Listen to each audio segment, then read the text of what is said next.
한여름 서울의 태양은 아스팔트 위로 무자비하게 내리쬐고 있었다. 명동 한복판. 사람들은 에어컨이 나오는 백화점과 카페 사이를 재빠르게 오가며 더위를 피하려 안간힘을 쓰고 있었다. 그 와중에 72세의 이도연은 천천히, 아주 천천히 걸었다. 한때 그는 이 거리를 당당하게 활보했던 사람이었다. 30년 전 그가 세운 출판사 문학세계는 국내 굴지의 대형 출판사로 성장했고 그의 이름은 출판계는 물론 문학의 전반에서 존경받는 인물이었다. 수많은 작가들이 그의 눈에 들기 위해 줄을 섰고 언론사들은 그의 한마디 한마디를 기사로 만들었다. 하지만 지금의 도연은 달랐다. 5년 전 은퇴와 함께 시작된 변화는 점점 가속화되고 있었다. 기억은 흐릿해졌고 한때 날카롭던 판단력도 무뎌졌다. 무엇보다 사람들의 시선이 달라졌다. 더 이상 그를 알아보는 이는 없었고 그저 느릿느릿 걷는 노인일 뿐이었다. 오늘은 특히 심했다. 아침에 집을 나서면서 지갑을 챙기는 것을 깜빡했다. 휴대폰도 마찬가지였다. 평소 같으면 곧바로 집으로 돌아갔겠지만 오늘은 왠지 그럴 수가 없었다. 아니, 정확히는 집이 어디인지 갑자기 헷갈렸다. 명동거리는 그에게 낯설고도 익숙했다. 분명히 수없이 걸었던 길인데 오늘따라 모든 것이 다르게 보였다. 건물들은 높고 차갑게 느껴졌고 사람들은 모두 바쁜 듯 그를 스쳐 지나갔다. 아무도 그에게 관심을 보이지 않았다. 더위는 점점 심해졌다. 평소보다 두꺼운 재킷을 입고 나온 것이 후회됐다. 하지만 어디서 벗어야 할지, 어떻게 해야 할지 막막했다. 목은 타들어가는 것 같았고 다리는 점점 무거워졌다. 물 한 잔만. 도연은 중얼거렸지만 지갑도 없이 어떻게 물을 살 수 있을까? 편의점 앞을 지나면서도 들어갈 용기가 나지 않았다. 젊은 알바생이 자신을 어떤 눈으로 볼지 뻔했기 때문이다. 그때 눈에 들어온 것이 바로 앞에 큰 건물이었다. 명동중앙도서관이라는 간판이 선명하게 보였다. 도서관이라면 누구나 들어갈 수 있지 않을까? 잠시 쉬어가는 것쯤은 괜찮을 것 같았다. 도연은 지친 발걸음을 옮겨 도서관 계단 아래 서 있었다. 높고 웅장한 건물을 올려다보며 그는 묘한 기분이 들었다. 왠지 이 건물이 낯설지 않은 느낌이었다. 하지만 지금은 그런 것보다 더위를 피하는 것이 급했다. 한 걸음 한 걸음 계단을 오르며 도연은 자신의 초라한 모습을 다시 한번 돌아봤다. 구겨진 재킷, 때 묻은 바지, 그리고 며칠 씻지 않은 듯한 머리카락.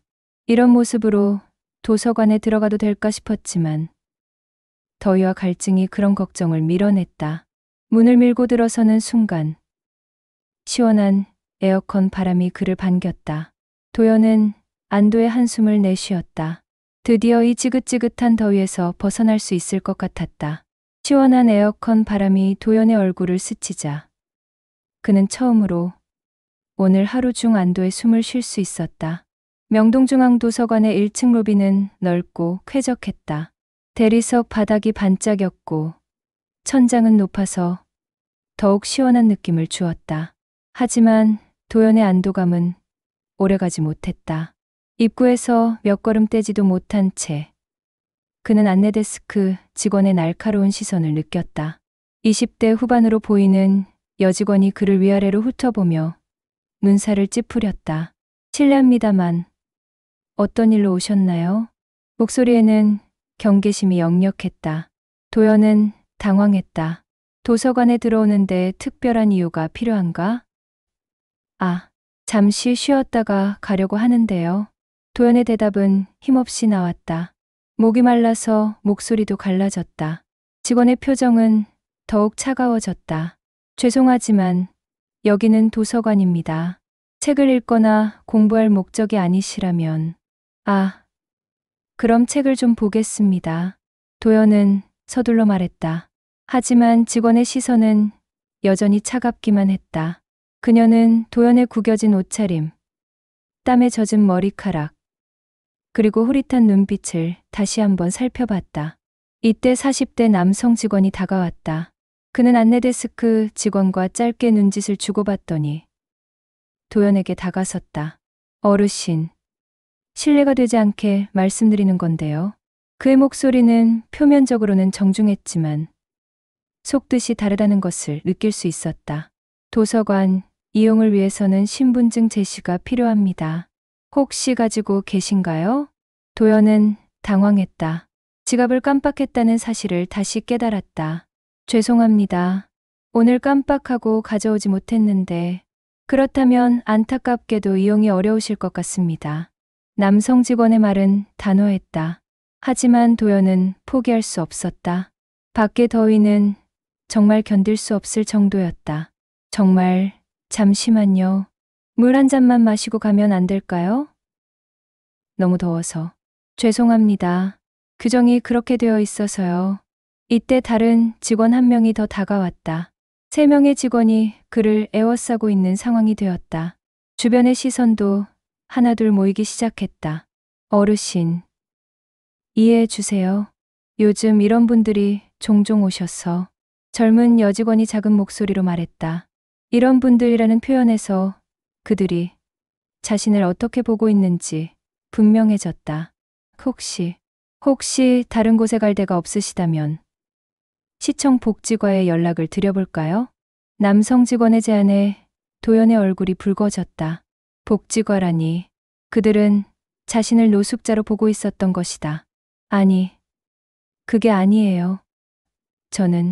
도연은 해명하려 했지만 말이 제대로 나오지 않았다. 무엇이라고 설명해야 할까? 자신이 누구라고 말해야 할까? 하지만 이 초라한 모습으로 그 누가 믿어줄까? 어르신, 정말 죄송하지만 나가주셔야겠습니다. 결국 3명의 직원은 그를 출입구 쪽으로 안내하기 시작했다. 도연은 저항할 힘도 없었다. 주변 사람들의 시선이 따가웠다. 어떤 이는 동정 어린 눈빛을, 어떤 이는 불편해하는 표정을 지었다. 다음에는 신분증을 꼭 가져오세요.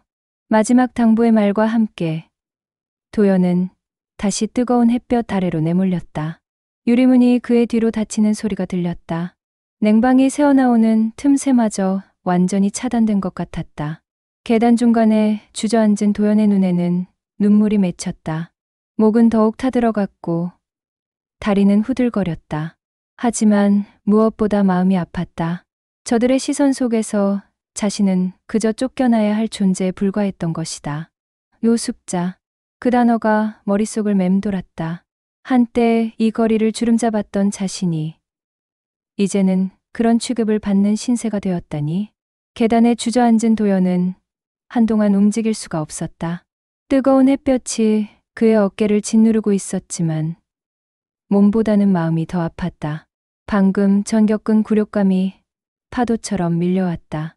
노숙자 취급을. 그 생각이 머릿속을 맴돌 때였다. 무의식 중에 올려다본 도서관 건물의 입구 위쪽. 그곳에 새겨진 동판을 발견한 순간 도연의 심장이 쿵 떨어지는 느낌이었다. 명동중앙도서관 건립 기부자 이도연. 선명하게 새겨진 자신의 이름이 눈에 들어왔다. 그 순간 마치 안개가 걷히듯 기억들이 하나씩 되살아나기 시작했다. 1998년 가을이었다. 출판사 문학세계가 창립 20주년을 맞으며 절정의 전성기를 누리고 있을 때였다. 당시 명동 일대는 급속한 상업화로 인해 문화 공간이 사라져가고 있었다. 시민들, 특히 학생들이 마음 놓고 책을 읽을 수 있는 공간이 절실했다. 명동에 제대로 된 도서관 하나 있어야 하지 않겠소? 당시 서울시장과의 만남에서 도연이 던진 말이었다. 그때만 해도 그는 40대 후반의 혈기왕성한 사업가였다. 문화에 대한 남다른 애정과 사회에 대한 책임감으로 가득했다. 부지는 시에서 제공하고 건립비는 제가 부담하겠습니다. 50억 원. 당시로서는 거액이었다. 출판사 매출의 상당 부분을 쏟아부은 금액이었다. 주변에서는 무모하다고 말렸지만 도연의 의지는 확고했다. 문화는 투자가 아니라 의무입니다. 그때 그가 했던 말이었다. 언론들은 앞다퉈 문화계의 거장, 사회공헌의 모범 같은 찬사를 쏟아냈다. 건립 과정에서 도연은 세세한 부분까지 신경 썼다. 시민들이 편안하게 이용할 수 있도록 충분한 좌석과 쾌적한 환경을 만들어 달라고 요청했다. 특히 경제적으로 어려운 사람들도 부담 없이 이용할 수 있도록 하는 것이 그의 당부였다. 누구나, 정말 누구나 편안하게 책을 읽을 수 있는 공간으로 만들어주세요. 설계사에게 몇 번이나 강조했던 말이었다. 신분이나 외모에 상관없이 모든 시민에게 열린 공간이어야 한다는 것이 그의 철학이었다. 2000년 봄, 드디어 명동중앙도서관이 개관했다. 개관식에는 수많은 정치인과 문화계 인사들이 참석했다. 도연은 탭 커팅을 하며 뿌듯함을 감추지 못했다. 이곳이 모든 시민들의 지식의 보고가 되길 바랍니다. 개관사에서 그가 한 말이었다. 박수갈채가 쏟아졌고 그날 밤 모든 뉴스에서 이 소식을 톱으로 다뤘다. 그 후 20여 년간 도연은 꾸준히 이 도서관을 후원해왔다. 매년 수억 원의 운영비를 지원했고 새로운 도서 구입비도 별도로 지원했다. 도서관 측에서 감사 인사를 전할 때마다 그는 항상 같은 말을 했다. 시민들이 잘 이용하고 있다면 그것으로 충분합니다. 하지만 지금 그 도서관에서 자신은 노숙자 취급을 받으며 쫓겨났다. 자신이 50억 원을 들여 지은 건물에서 자신이 20여 년간 수십억 원을 후원한 곳에서 말이다. 도연은 천천히 일어났다. 다리는 여전히 후들거렸지만 마음속에는 다른 감정이 일어나고 있었다. 분노였다. 아니, 정확히는 배신감이었다. 모든 시민에게 열린 공간, 자신이 그토록 강조했던 이념이 무색해진 현실이었다. 외모만 보고 사람을 판단하는 직원들, 규정을 핑계로 약자를 배척하는 시스템. 이것이 자신이 꿈꿨던 도서관의 모습인가? 입구 위의 동판을 다시 올려다봤다. 햇볕에 반짝이는 자신의 이름이 아이러니하게 느껴졌다. 기부자의 이름은 건물에 새겨져 있지만 기부자 본인은 그 건물에서 환영받지 못하는 역설적 상황. 주머니에서 다시 한번 지갑과 휴대폰을 찾아봤지만 여전히 없었다. 하지만 이제는 달랐다. 기억이 돌아왔고 자신이 누구인지 분명해졌다. 도연은 결심했다. 이 상황을 그냥 넘어갈 수는 없었다. 자신의 신념이, 자신이 추구했던 가치가 이렇게 짓밟히는 것을 보고만 있을 수는 없었다. 집으로 돌아가야 했다. 그리고 이 문제를 제대로 해결해야 했다. 도연이 집에 도착한 것은 오후 4시가 넘어서였다. 평소라면 30분이면 충분한 거리였지만 오늘은 2시간이 넘게 걸렸다. 몇 번이나 길을 헤맸고 중간중간 쉬어가며 겨우 집을 찾을 수 있었다. 강남구 논현동의 고급 주택가에 자리한 그의 집은 여전히 위풍당당했다. 3층 규모의 단독주택, 잘 가꿔진 정원, 그리고 대문 옆에 이도연 명패까지. 하지만 주인은 초라한 모습으로 돌아왔다. 집 안으로 들어서자 차가운 에어컨 바람이 그를 맞았다. 가정부 김 씨가 깜짝 놀라며 다가왔다. 사장님, 어디 다녀오셨어요? 연락도 안 되시고 정말 걱정했습니다. 김 씨는 10년 넘게 그의 집안일을 돌봐온 사람이었다. 도연의 건강이 악화된 후로는 더욱 세심하게 챙겨주고 있었다. 미안하오. 김 씨, 깜빡하고 지갑을 안 가져갔네. 도연은 지친 목소리로 말했다. 샤워를 하고 깨끗한 옷으로 갈아입고 나서야 비로소 사람 부시를 할 수 있을 것 같았다. 식사는 하셨어요? 점심도 못 드시고 나가셨는데 물 한 잔만 먼저 주시오. 목이 타들어가는 듯했다. 시원한 물을 한 잔 들이킨 후에야 도연은 오늘 겪은 일을 정리할 수 있었다. 분노가 다시 치솟았다. 샤워를 마치고 정장으로 갈아입은 도연은 서재로 향했다. 벽 한쪽에는 수많은 상장과 감사장이 걸려 있었다. 문화발전 공로상, 사회공헌대상, 출판문화발전 공로상 등등. 그 중에서도 유독 눈에 띄는 것이 명동중앙도서관 건립 공로패였다. 20여 년 전 일이군. 도연은 공로패를 만지며 중얼거렸다. 젊은 시절에 자신이 얼마나 당당했는지, 얼마나 확신에 차 있었는지 새삼 느껴졌다. 책상 위에 전화기로 손을 뻗었다. 30년 넘게 알고 지낸 변호사 박승호에게 연락해야 했다. 박 변호사는 출판사 시절부터 그의 모든 법적 업무를 담당해온 사람이었다. 승호야, 나다. 형님, 오랜만입니다. 어떻게 지내세요? 박승호의 반가운 목소리가 들렸다. 그는 도연보다 5살 아래였지만 오랜 친분으로 인해 편안한 사이였다. 한 가지 부탁할 일이 있어서 연락했네. 내가 명동중앙도서관에 기부한 내역들, 정확한 금액과 계약서, 내용을 좀 찾아줄 수 있겠나? 명동중앙도서관요. 갑자기 그게 왜? 박승호가 의아해했다. 하지만 도연의 단호한 목소리에서 심상치 않음을 느꼈다. 자세한 얘기는 내일 만나서 하지. 지금 당장 필요한 것은 계약서와 기부 내역이야. 알겠습니다. 저녁에 정리해서 보내드릴게요. 혹시 무슨 문제라도 있나요? 도연은 잠시 침묵했다. 오늘 겪은 굴욕적인 상황을 어떻게 설명해야 할까? 승호야, 내가 직접 그 도서관에서 노숙자 취급을 받으며 쫓겨났네. 전화기 너머로 각승호의 놀라는 소리가 들렸다. 뭐라고요? 그게 무슨? 내 이름으로 지은 건물에서 내가 20년 넘게 후원한 그곳에서 말이야. 도연의 목소리에는 분노가 섞여 있었다. 박승호도 사태의 심각성을 깨달았다. 형님, 이건 명백한 모독입니다. 법적으로도 문제가 있을 수 있어요. 그래서 계약서를 확인하고 싶은 거야. 기부 조건이나 후원 약정에 대한 내용 말이야. 바로 찾아보겠습니다. 그런데 형님, 이런 일이 어떻게 일어난 건가요?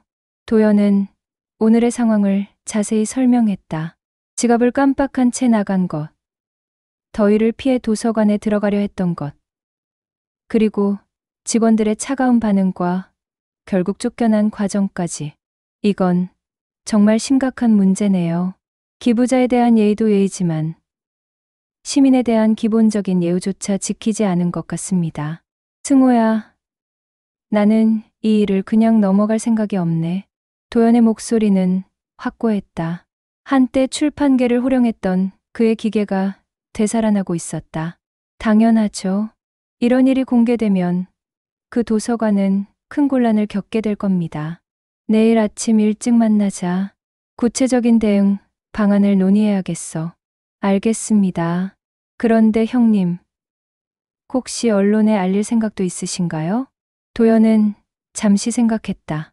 언론에 알리는 것이 과연 옳은 일일까? 하지만 이런 일이 재발하지 않도록 하려면 공개적인 조치가 필요할 것 같았다. 그 부분도 내일 의논하자. 일단 계약서부터 확인하고. 전화를 끊은 후 도연은 창밖을 바라봤다. 해가 기울어가고 있었다. 오늘 하루는 정말 길고 힘든 하루였다. 하지만 이제 시작이었다. 그는 다시 한번 벽에 걸린 공로패를 바라봤다.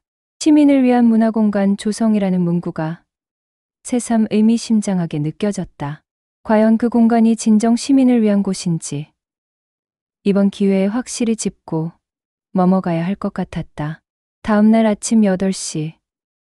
도연은 평소보다 일찍 일어났다. 어젯밤 박승호 변호사가 보내온 자료들을 다시 한번 꼼꼼히 검토했다. A사 용지 20여 장에 달하는 기부 계약서와 후원 내역서를 보니 자신도 놀랄 만큼 많은 돈을 투입했다는 사실을 새삼 깨달았다. 초기 건립비 50억 원을 시작으로 매년 운영비 지원 이에 3억 원, 도서 구입비 별도 1억 원, 시설 개보수비까지 합치면 총 120억 원이 넘는 금액이었다.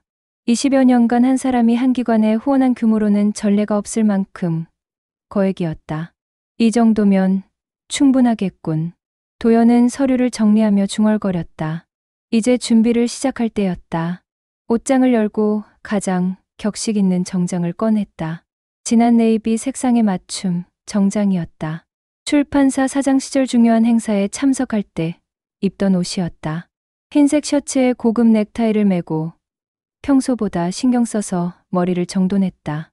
거울 앞에 선 자신의 모습은 어제와는 완전히 달랐다. 품위 있는 노신사의 풍모가 되살아났다. 이것이 본래의 이도연이었다. 사장님, 아침 일찍부터 어디 가시나요? 가정부 김 씨가 정장 차림의 도연을 보며 놀라워했다. 중요한 일이 있어서 말이오.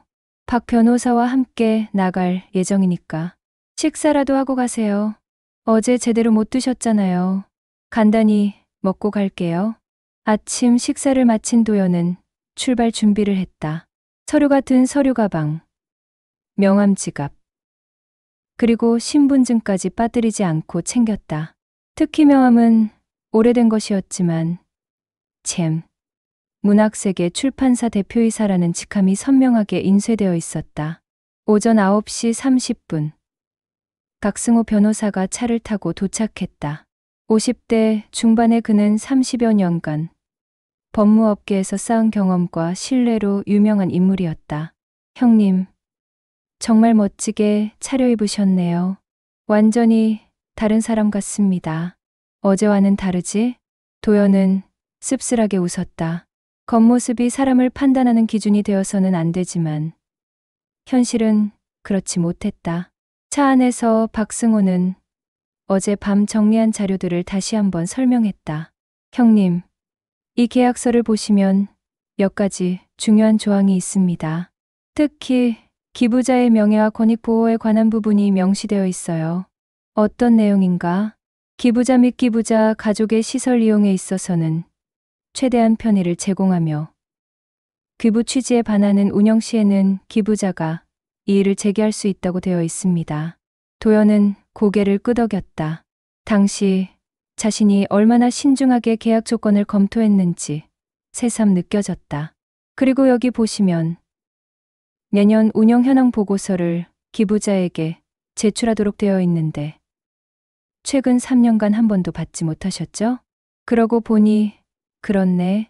요즘 기억이 흐릿해져서 신경을 못 썼는데 이것만으로도 계약 위반 소지가 충분합니다. 게다가 어제 일까지 더해지면 박승호의 목소리에는 확신이 담겨 있었다. 명동에 도착하자 도연의 마음이 다시 한번 단단해졌다. 어제와 같은 거리, 같은 건물이었지만 기분은 완전히 달랐다. 이제는 당당했다. 형님, 녹음기 준비했습니다. 혹시 모르니까 대화 내용을 기록해두는 게 좋겠어요. 좋은 생각이야. 명동중앙도서관 앞에 선 두 사람의 모습은 확실히 달랐다. 고급 정장을 입은 노신사와 프리미엄 수트를 차려입은 변호사. 그들의 품격과 권위는 누가 봐도 명확했다. 도서관 입구의 동판을 다시 한번 보니 감회가 새로웠다. 어제는 굴욕의 상징처럼 느껴졌던 그 명판이 오늘은 정당한 권리를 주장할 수 있는 근거가 되었다. 자, 그럼 들어가 볼까요? 박승호가 말했다. 천천히 가자. 서두를 필요는 없어. 도연은 계단을 오르며 마음을 가다듬었다.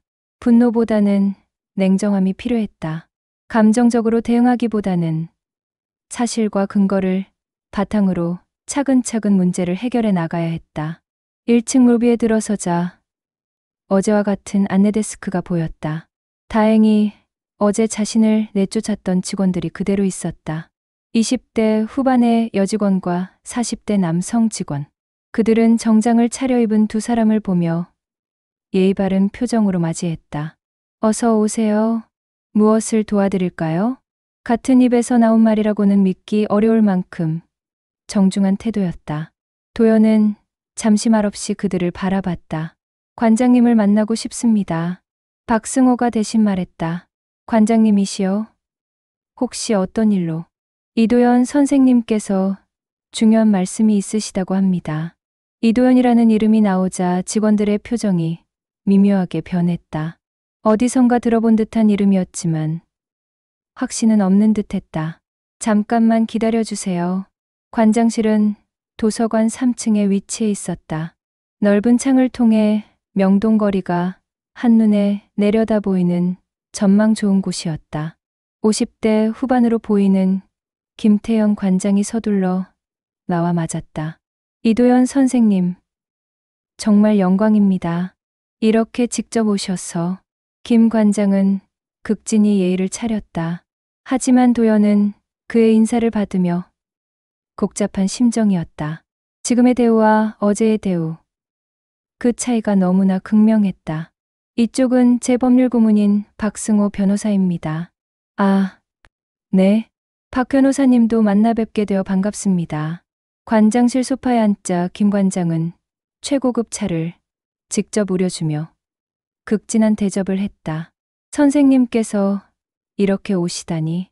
혹시 불편한 점이라도 있으셨나요? 김 관장의 물음에 도연은 잠시 침묵했다. 어떻게 시작해야 할까? 관장님, 저는 어제도 이곳에 왔었습니다. 어제요? 그런데 제가 왜 연락을 못 받았을까요? 연락받을 일이 없었을 겁니다. 어제 저는 이곳에서 쫓겨났거든요. 김 관장의 얼굴이 순간 굳어졌다. 무슨 말인지 이해하지 못하겠다는 표정이었다. 그게 무슨 말씀이신지. 도연은 차분하게 어제 있었던 일을 설명하기 시작했다. 더위를 피해 도서관에 들어왔다가 직원들의 차가운 시선을 받은 것, 신분증이 없다는 이유로 이용을 거부당한 것, 결국 노숙자 취급을 받으며 쫓겨난 것까지. 김 관장의 얼굴은 점점 창백해졌다. 특히 복지과에 연락해드릴까요? 라는 직원의 말을 들은 순간에는 식은땀을 흘렸다.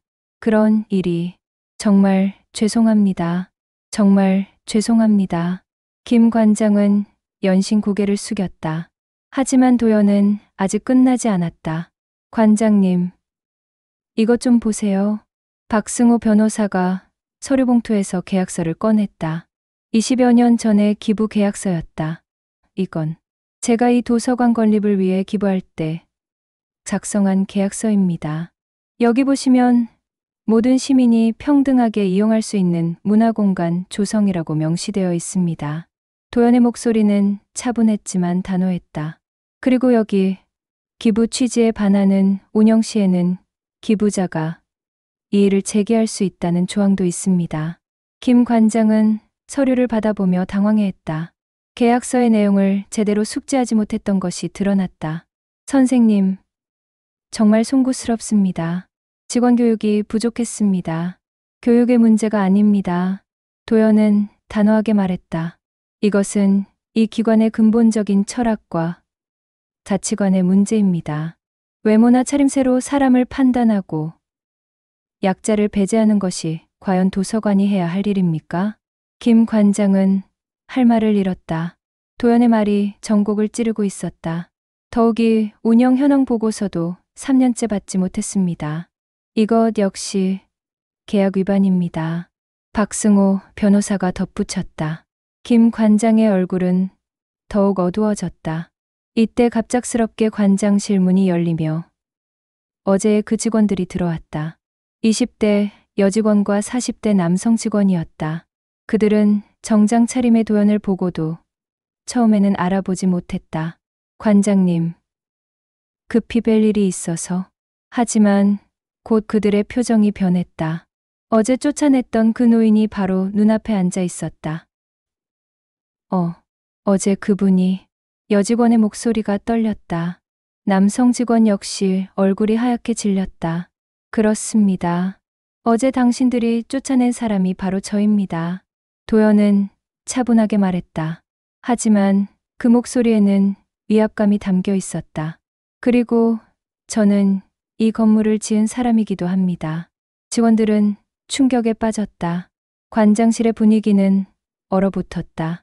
관장님, 저는 결정했습니다. 도연은 일어서며 말했다.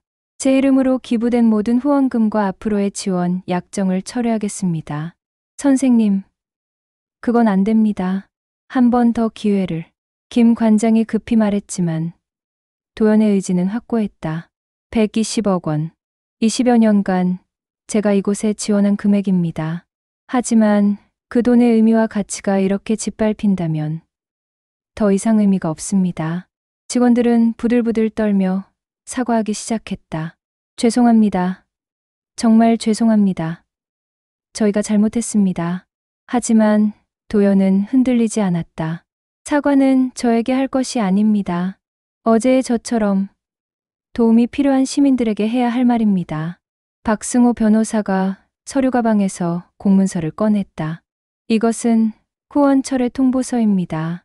법적 효력이 있습니다. 김 관장과 직원들의 얼굴은 절망에 빠졌다. 120억 원의 후원철회는 도서관 운영에 치명적인 타격이 될 것이 분명했다. 선생님, 제발 다시 한번 생각해 주세요. 저희가 잘못을 인정하고 개선하겠습니다. 그런 약속은 20년 전에 이미 받았습니다. 도연은 관장실을 나서며 마지막으로 말했다. 진정한 변화는 위기에서 나옵니다. 이번 일이 이곳이 진짜 시민을 위한 공간으로 거듭나는 계기가 되기를 바랍니다. 도연이 명동중앙도서관을 나선 지 불과 2시간 만에 이 소식은 출판계, 인사들 사이에 번개처럼 퍼져나갔다. 김 관장이 급히 상부에 보고한 내용이 시청을 거쳐 언론사에까지 전해진 것이다. 첫 보도는 오후 3시 KBS 뉴스에서 나왔다. 명동 한복판의 시립도서관에서 충격적인 일이 벌어졌습니다. 120억 원을 기부한 후원자가 노숙자 취급을 받으며 출입을 거부당했고 이에 분노한 기부자가 모든 후원을 철회한다고 선언했습니다. 박승호 변조사 사무실에서 뉴스를 지켜보던 도연은 복잡한 심정이었다.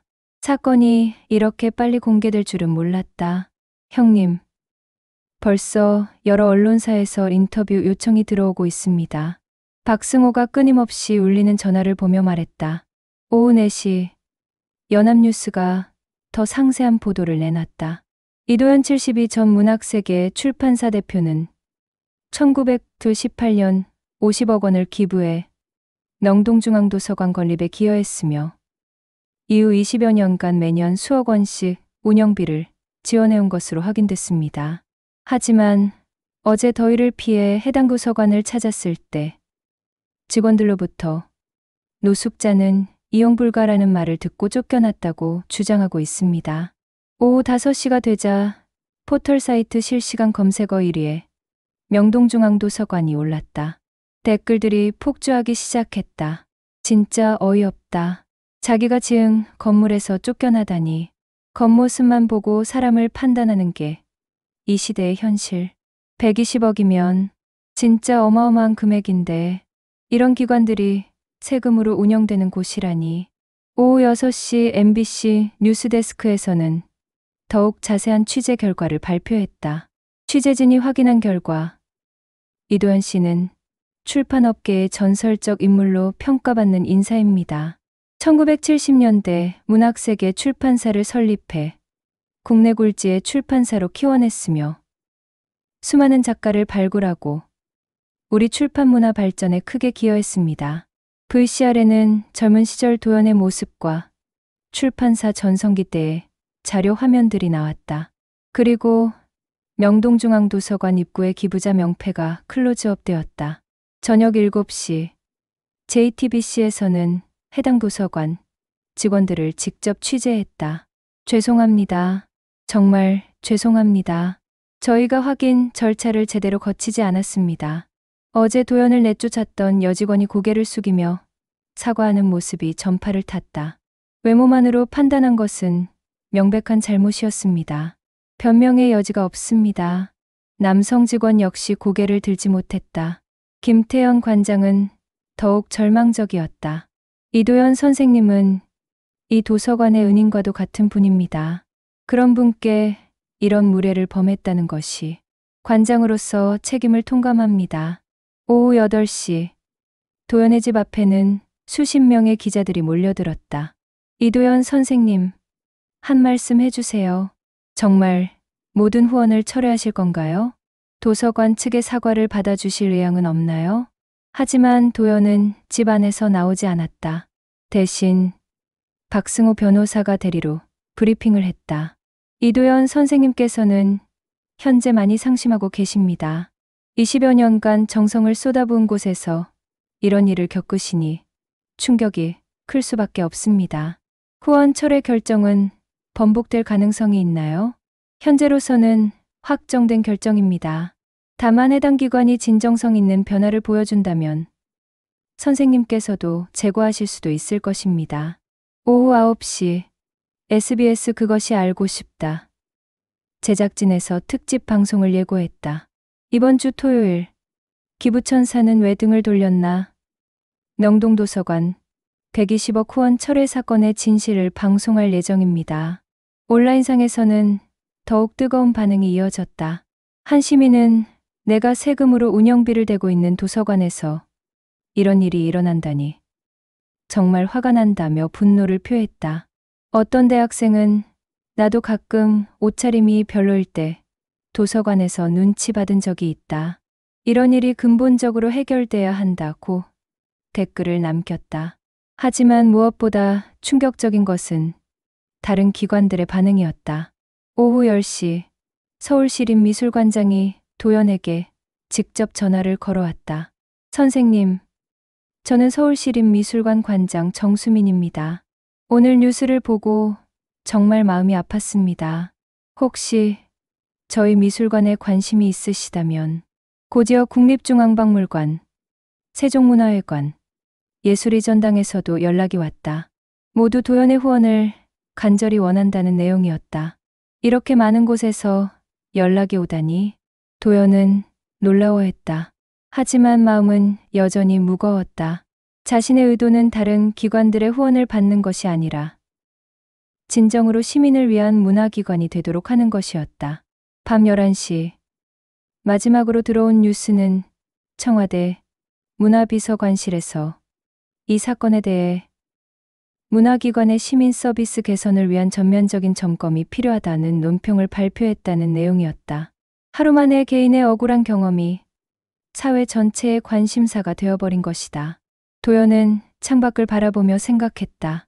이것이 내가 원했던 결과일까? 한 달이 흘렀다. 명동중앙도서관 사건은 점차 잠잠해졌지만 그 여파는 여전했다. 도서관은 전면적인 서비스 개선에 나섰고 김태영 관장은 결국 사임했다.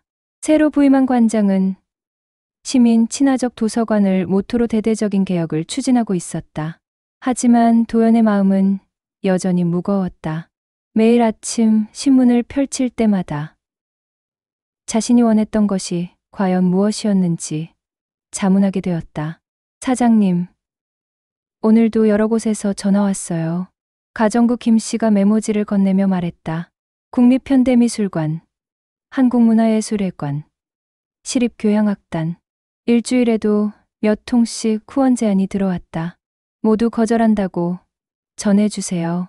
도연의 대답은 늘 같았다. 지금은 그런 기분이 아니었다.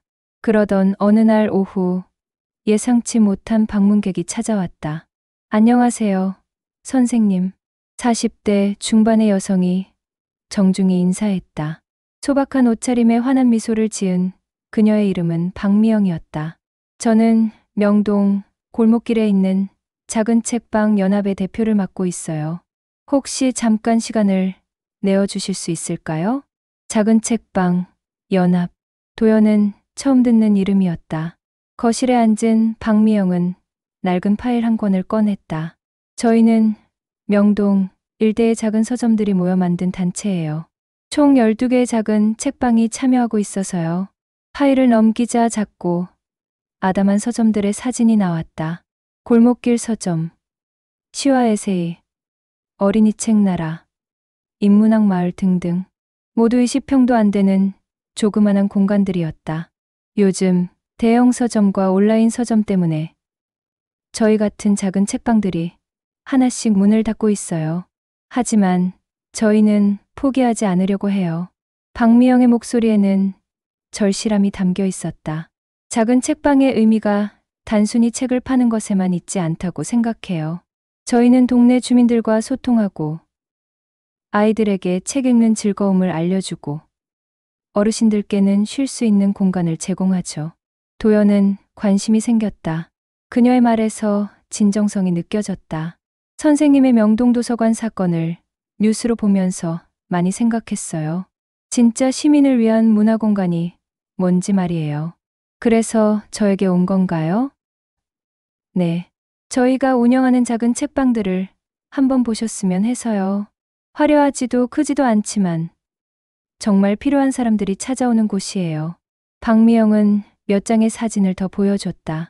할머니가 손자에게 책을 읽어주는 모습, 중학생들이 둘러앉아 토론하는 장면, 젊은 엄마들이 아이들과 함께 그림책을 보는 풍경들이었다. 보세요. 이런 모습들이요. 누구도 외모나 차림새로 판단하지 않아요. 그냥 책을 사랑하는 마음만 있으면 언제든 환영이에요. 도연의 마음이 움직였다. 이것이야말로 자신이 처음 도서관을 지을 때 꿈꿨던 모습이 아닌가. 하지만 운영이 쉽지 않으시겠어요. 솔직히 말씀드리면 정말 어려워요.